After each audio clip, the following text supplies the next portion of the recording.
I'd like to just say a few introductory remarks because I didn't at the beginning, and I wanted to tell a story really against myself, but one that is kind of related to innovation. A few months ago, I was asked to write a little article for our sister quarterly magazine, Intelligent Life, which appears bi-monthly, and we had 6 people writing about what is the next language you should learn. And so I said Brazilian Portuguese, and I wrote this short 300-word article, and it's the article I've written that got the most comments of anything I've ever written in my life, as many hundreds of Brazilians took the chance to say, there's no such thing as Brazilian Portuguese, or Brazilian Portuguese is much better than Portuguese Portuguese, or they're the same thing, or they're very different, or the main thing that people complained about was that I had said in it that one of the good things about learning Portuguese is that Brazilians are fluent white liars. You will hear the phrase, your Portuguese is wonderful, many times before it is true. I think maybe the phrase white liar wasn't well translated. But it's really true, you do hear this. Anyway, after the first session this morning, a friend of mine who's here came and said, I love your Portuguese. And I said, oh, you're such white liars, you Brazilians. It's not true, my Portuguese is dreadful. And he said, it's not wonderful, that's true. But it is sweet and funny. So, I have to say that I innovate a lot when I'm speaking Portuguese. I grab for the nearest word that I can, but then they say necessity is the mother of invention. So, with that note, I want to turn to our next speaker, who is somebody I'm extremely interested to talk to here again, because I've already met him on his home turf. And he is Chefe Almir, do povo Suruí, e vamos falar em português, sobre a situação lá no estado de Rondônia, da floresta amazônica. Chefe Almir, pode ir. Obrigado muito. Obrigado. Podemos assentar.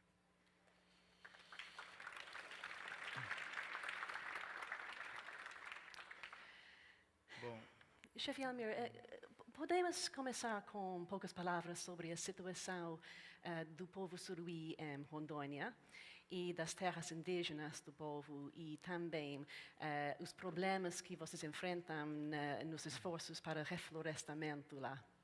ok. Então, boa tarde a todos. Realmente, o meu povo está em Rondônia, noroeste de Mato Grosso também, e lá a gente enfrentamos, nós temos só 42 anos de contato com a sociedade nacional. E antes de contato, nós éramos mais de 5.000 pessoas, segundo a nossa história do nosso povo, né? E 3 anos depois, nós fomos reduzidos de 5.000 para 290 a 300 pessoas.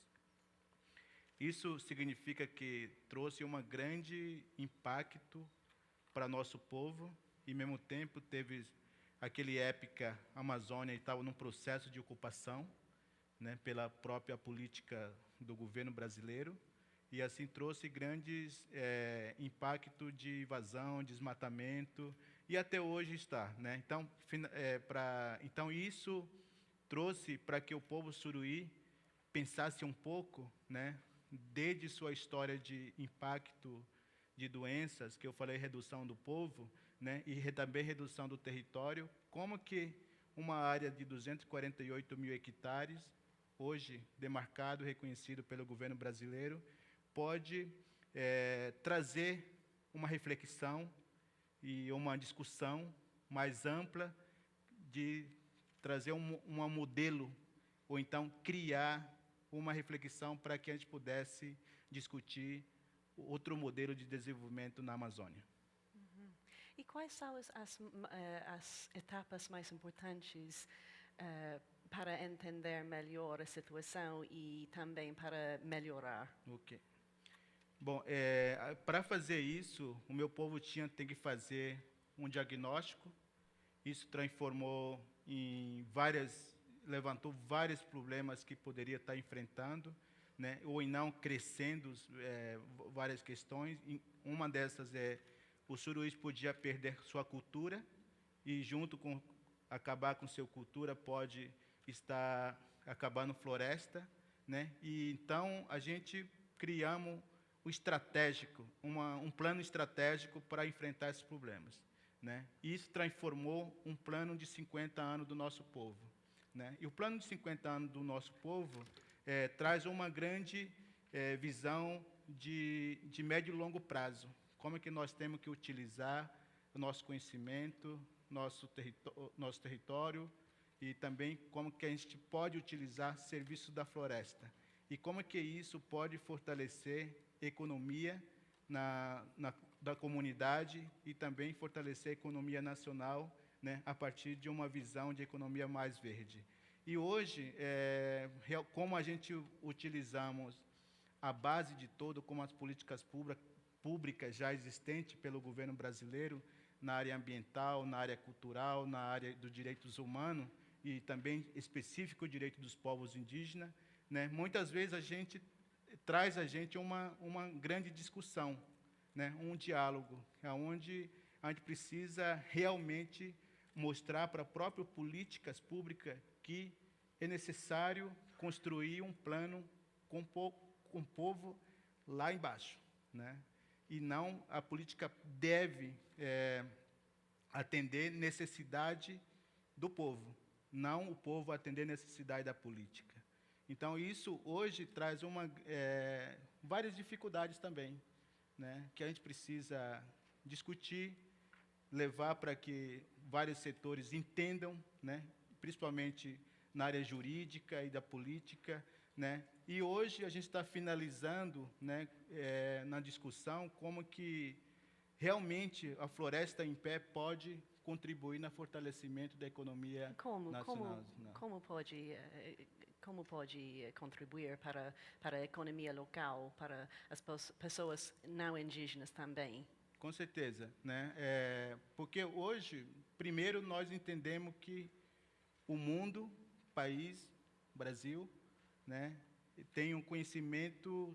já tem um conhecimento muito avançado. Uhum. Tanto na política, tanto no conhecimento científico, tanto uso da tecnologia, né? Então, isso possibilita que a gente pode estudar melhor, diagnosticar melhor as potenciais e, assim, criar um estratégico realmente que ter um produto de qualidade. O né? povo suruí está usando tecnologia lá na aldeia, na verdade. Então, podia explicar para a audiência? O povo suruí, como eu falei, tem um plano de 50 anos. Dentro do plano de 50 anos, nós temos vários programas. E uma dessas é Programa do Meio Ambiente, né, valorização cultural, melhorar o sistema de educação, saúde, né, também e fortalecer a economia. Né? Então, hoje nós entendemos que instrumento forte para dialogar, para discutir, né, até para adquirir o conhecimento, é a tecnologia. E hoje estamos fazendo umas grandes avanços no treinamento do nosso gente, nossas pessoas lá no território, para que eles possam colocar informações no sistema de comunicação, utilizando o DK do Google, né, do Google, e assim podemos avançar para que o mundo conheça quem são o povo suruí, ou quais potenciais, como que o território suruí pode contribuir com a política ambiental, cultural, econômico, né, a partir de experiência que os suruís estamos construindo. Então, é importante dizer que parcerias é muito importante. Ninguém não consegue fazer sozinho a nada.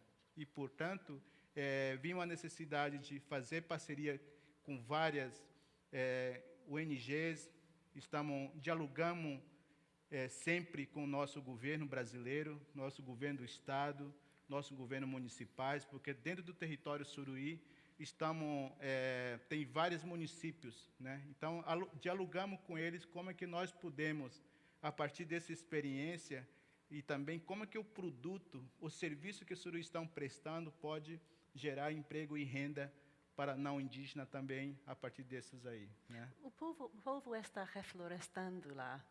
Pode explicar os ingredientes de reflorestamento e como fazer? Porque nós entendemos que nós não podemos só esperar da floresta. Então, na invasão, nós tivemos grande desmatamento. Quase 10% do território foi desmatado em uma época pelos madeireiros e também pelos colonos.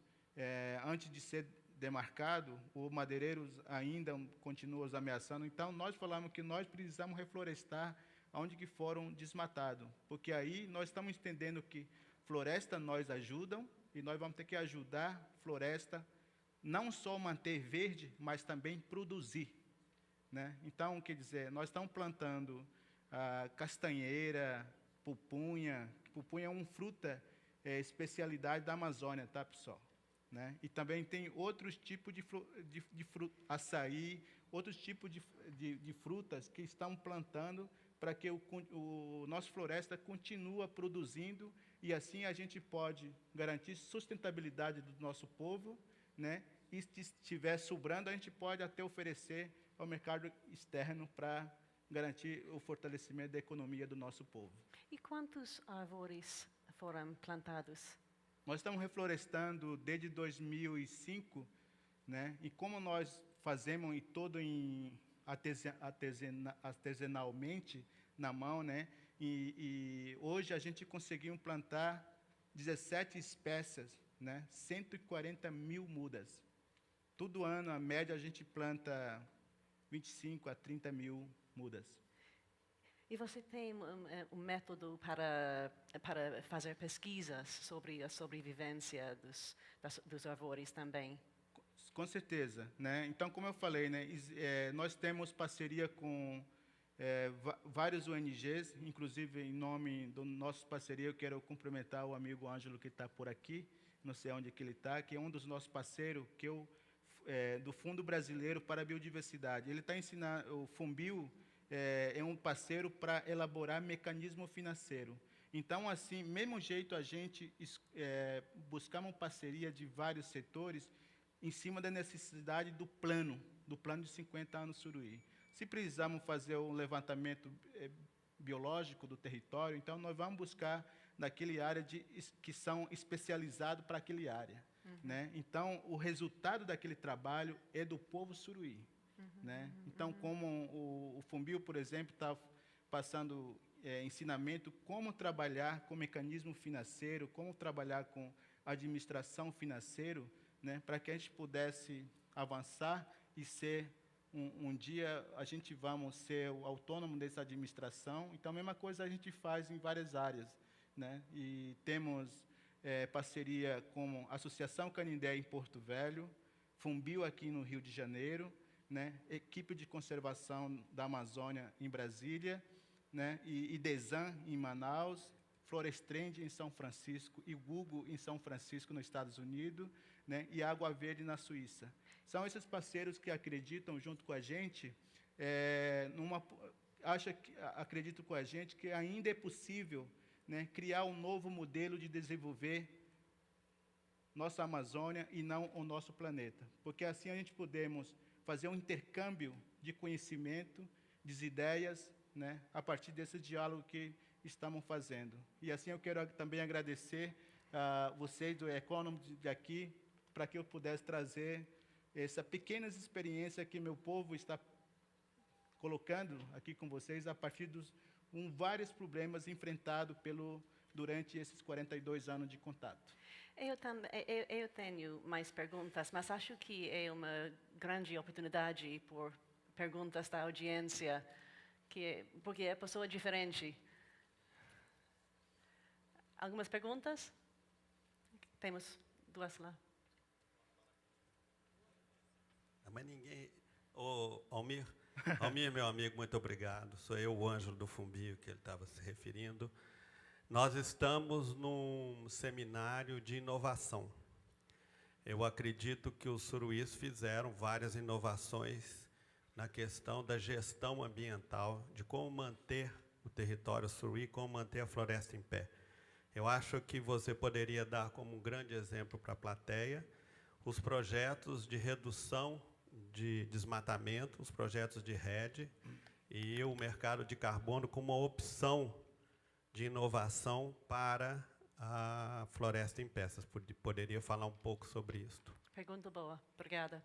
Ok, então, o nosso projeto florestal Carbono Suruí é um desafio que a gente resolvemos enfrentar 4 anos atrás. Por quê? Porque nós acreditamos que floresta em pé pode trazer o lucro de qual que cada pessoa luta hoje para ter, né? Lucro econômico, né? Então, assim, nós entendemos que juntando o conhecimento do povo suruí e utilizando tecnologia junto com conhecimento científico, nós podemos dialogar melhor com a política econômica, como que isso pode ser valorizado, né? Então, hoje, uma das projetos Suruí é realmente esse projeto Carbono Suruí, né, que tem vários estudos. Um desses estudos são próprio consentimento prévio livre e informado do povo Suruí, né, estudo jurídico, temos plano econômico de negócios desse projeto e como que isso pode ajudar a implementar outros programas de projeto. E dentro delas, valorização cultural, proteção da floresta, né? Mas isso significa que, a partir de um zoneamento que nós fizemos numa área de 248 mil hectares.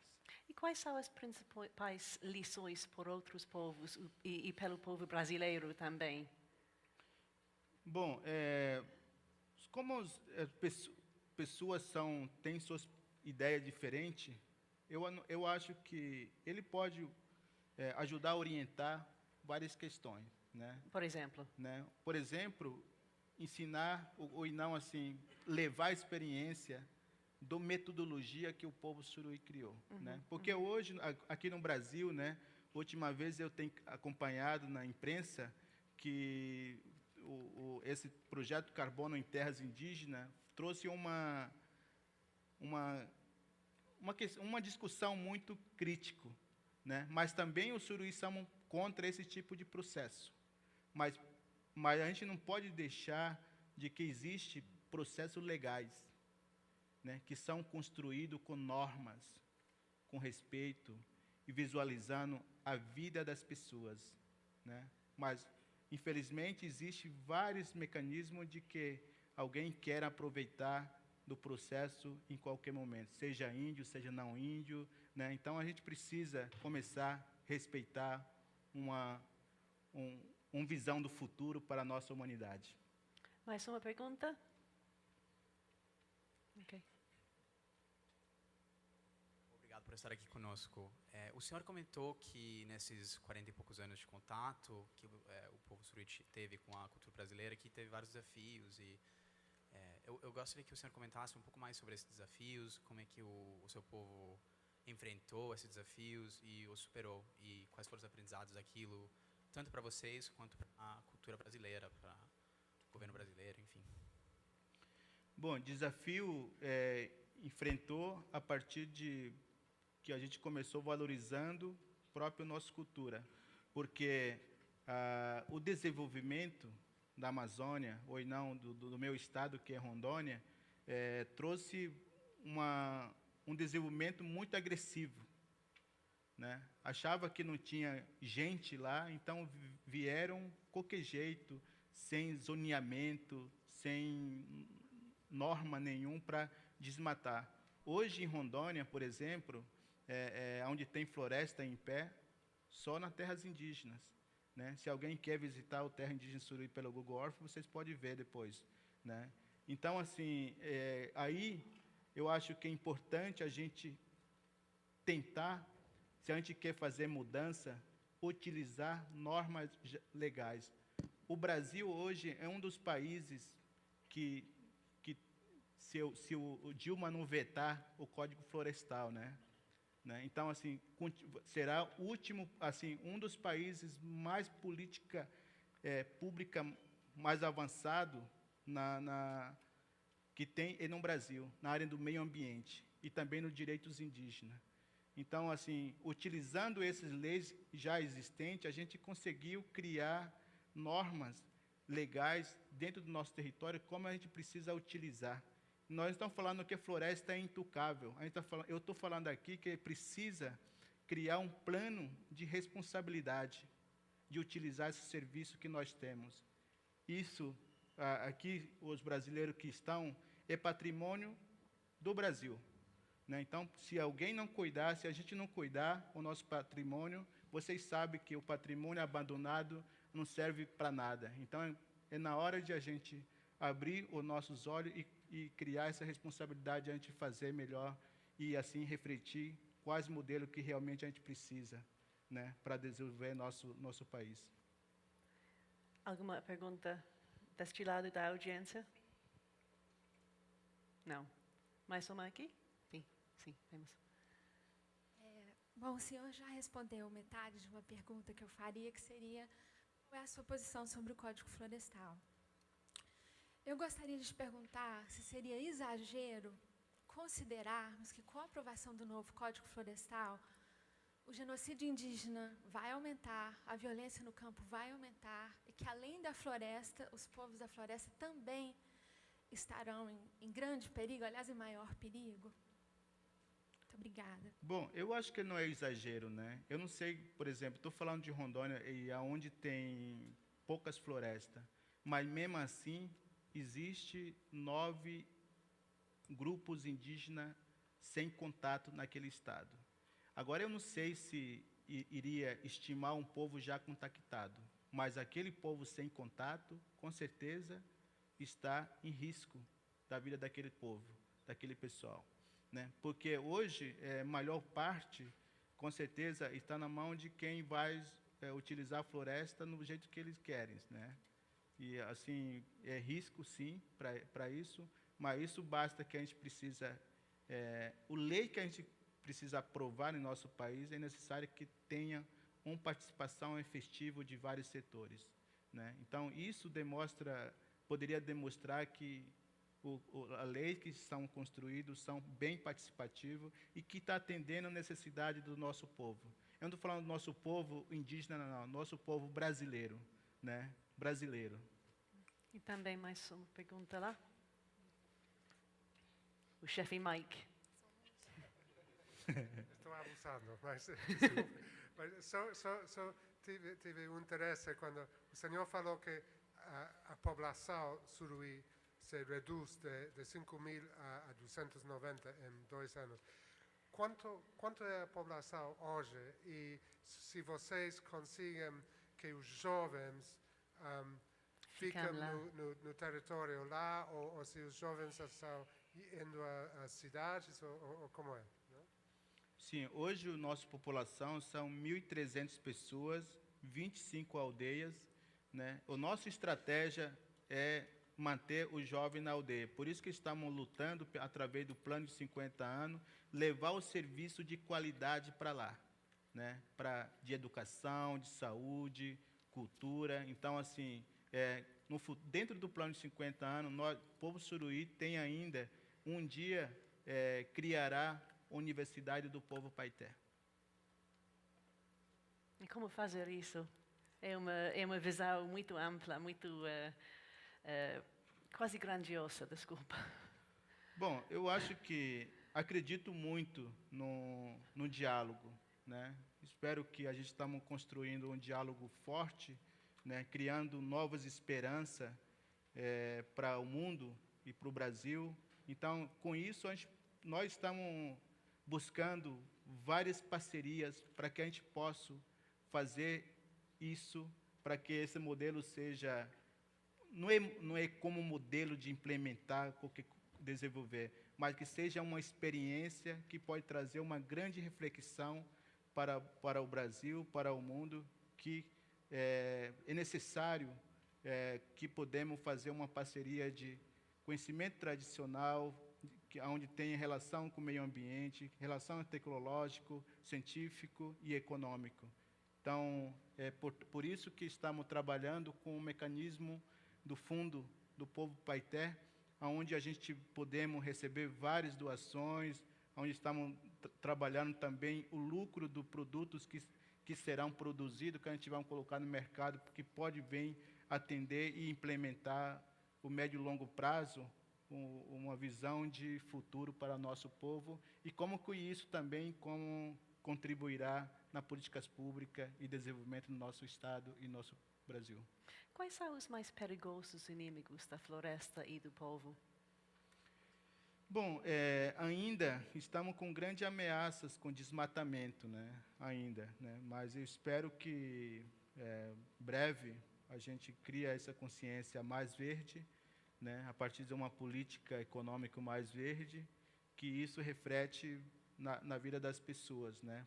Por exemplo, nos últimos 5 anos atrás, eu acho que mais 2 anos atrás, a Amazônia secou, né? Então, é uma grande ameaça se a gente não cuidar, como eu disse, né? Serviço que a Amazônia presta para nós, né? Então, existe cabeceira desses rios onde estão nascendo, estão desmatando, então, muitas vezes, secam, né? Então, isso é uma grande ameaça, né? Então, vamos falar aqui também da mudança de clima, né? Então, eu tenho certeza que, né, o projeto Suruía não vai salvar ou trazer um equilíbrio climático, né? Mas com todo mundo refletindo, valorizando, assim, fazendo sua parte, né, contribuindo de alguma forma, aí com certeza a gente vai mudar, né? Então, esses grandes são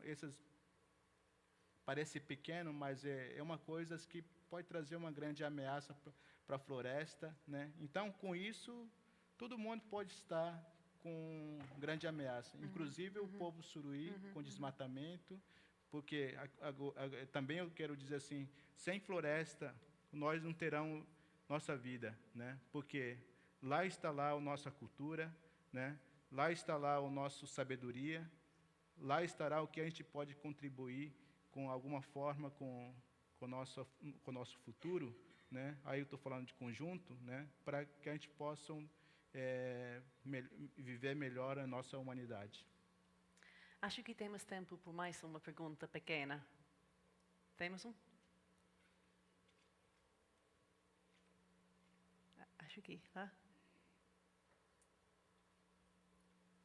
Não. Silêncio total. Nossa. Oi, boa tarde. Como é o diálogo do povo suruí com outros povos, né? Vocês têm essa experiência de vocês têm compartilhado com outras nações indígenas ou não? Como é que está acontecendo isso? Com certeza, a gente tem feito várias palestras no evento nacionais, estaduais de vários povos indígenas. Por exemplo, a gente tem contribuído algumas reuniões, alguma palestra no estado do Acre, né, onde o governo está discutindo o mecanismo de rede também no estado. Então, a gente tem levado alguma experiência para esse povo para refletir. Então, sei que cada povo tem sua autonomia de decidir, mas que a nossa experiência pode orientar, né, alguma forma para suas decisões. Vocês trocam sementes também com outros povos, não é? Sim. Nós também nós temos 5 povos na nossa região, onde eles falam quase nosso idioma, né? Então, nós chamamos de corredor Tupimundé. E lá a gente também está discutindo algumas experiências, tanto deles, tanto nossos, para que a gente possam administrar melhor mais de 6 milhões de hectares de floresta, juntando esses 5 povos indígenas lá. Obrigada muito. Eu que agradeço. Obrigado.